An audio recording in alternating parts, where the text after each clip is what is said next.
Hello friends, how are you all? I hope you are well. I welcome you to my YouTube channel. If you are new to my channel, then subscribe to the channel and hit the bell icon next to it and click on all notifications. It was raining as I got off the train in Nashville, Tennessee. A slow, gray rain. I was tired, so I went straight to my hotel.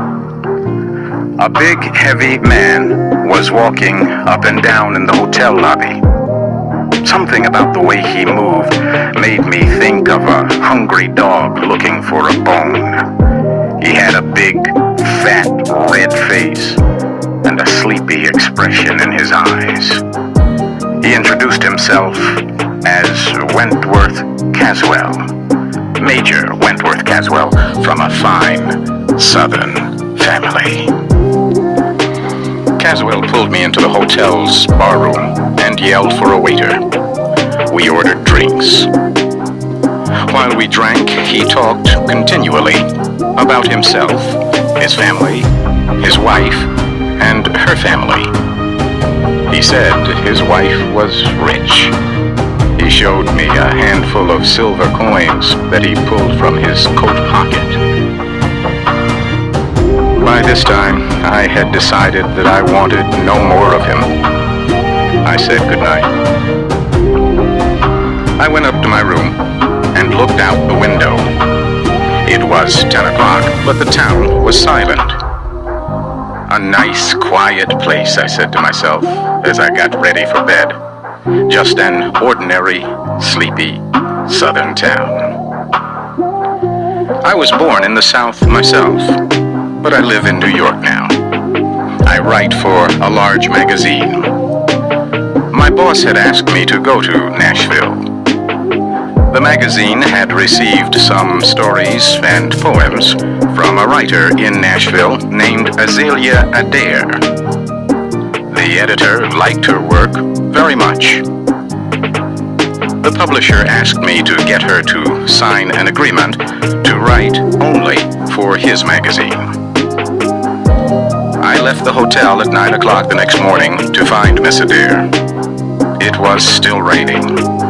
As soon as I stepped outside, I met Uncle Caesar. He was a big old black man with fuzzy gray hair.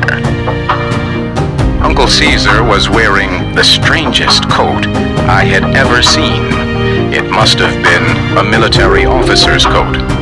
It was very long, and when it was new, it had been gray.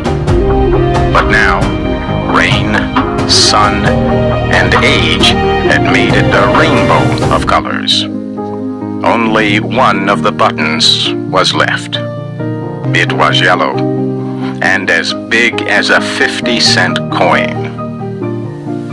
Uncle Caesar stood near a horse and carriage. He opened the carriage door and said softly, "Step right in, sir. I'll take you anywhere in the city."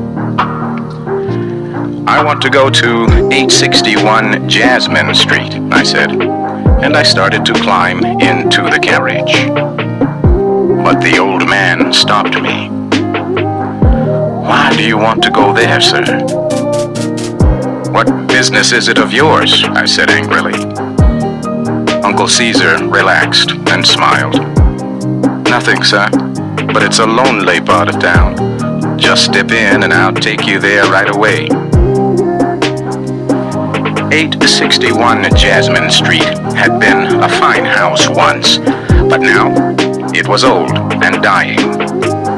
I got out of the carriage. "That will be $2, sir," Uncle Caesar said.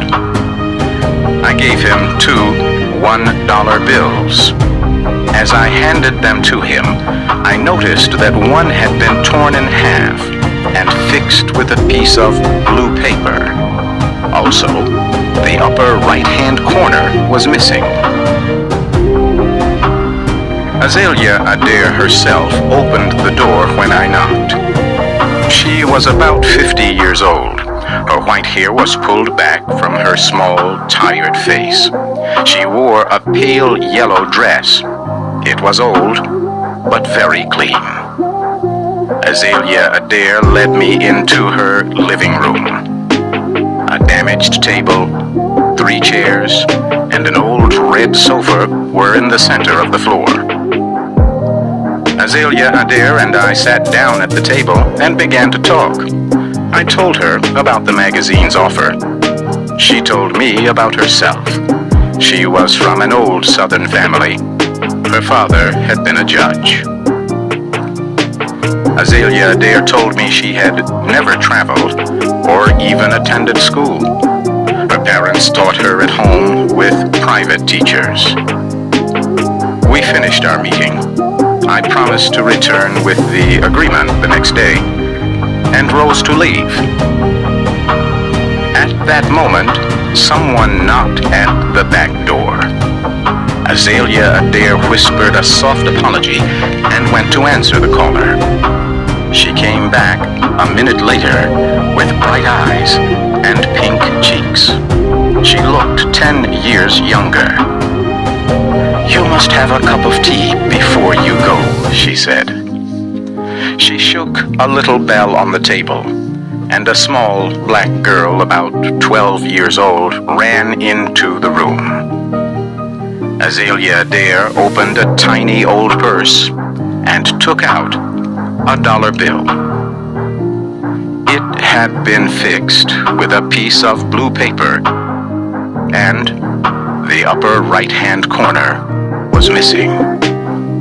It was the dollar I had given to Uncle Caesar.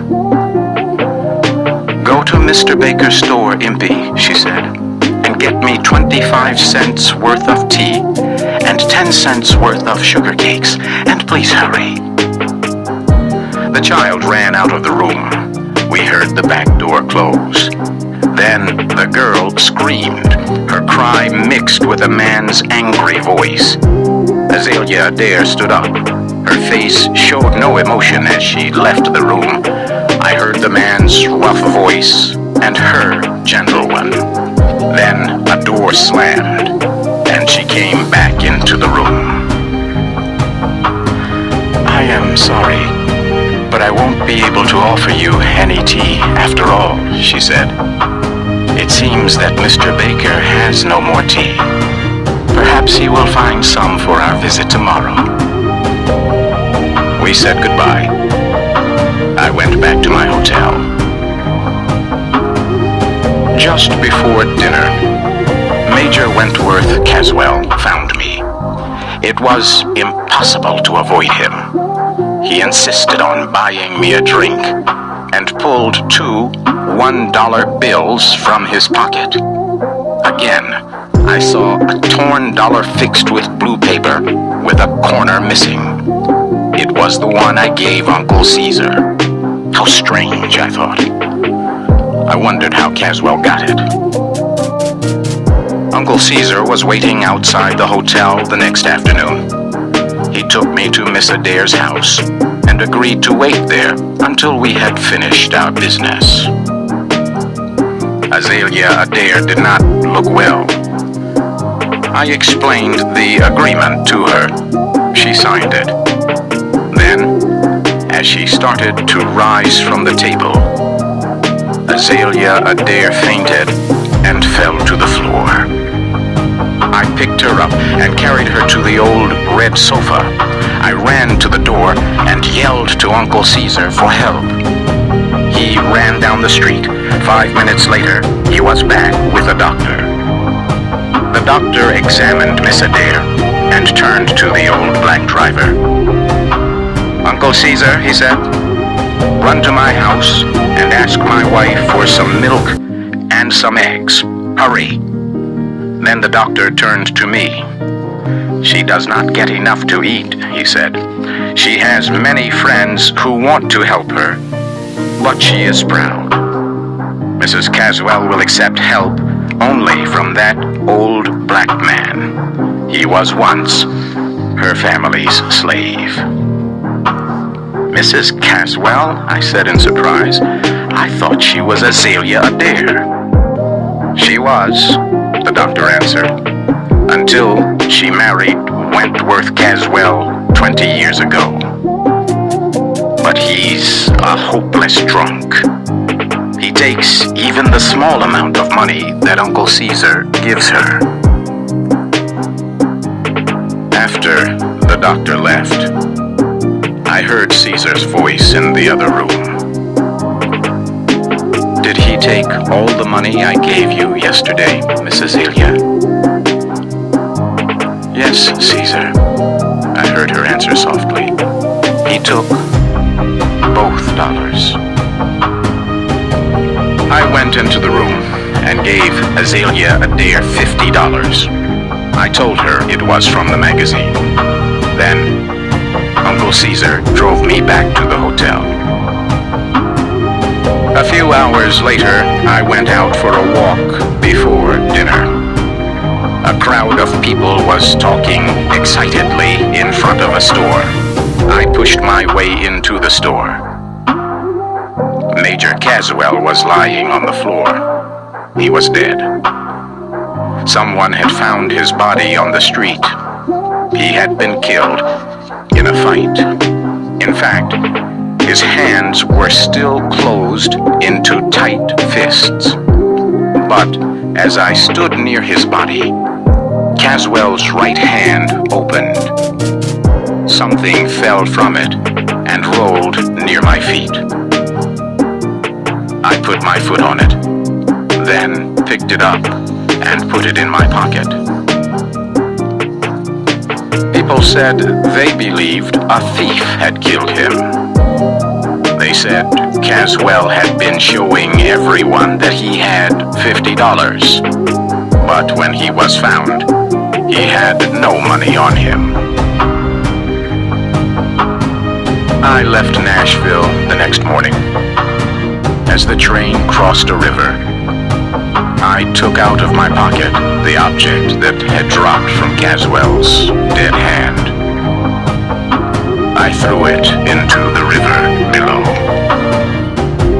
It was a button, a yellow button, the one from Uncle Caesar's coat. To watch and listen new true stories and fictional stories, subscribe my channel and click on the bell icon for all notifications so that you can be the first whenever I upload a video. Thank you.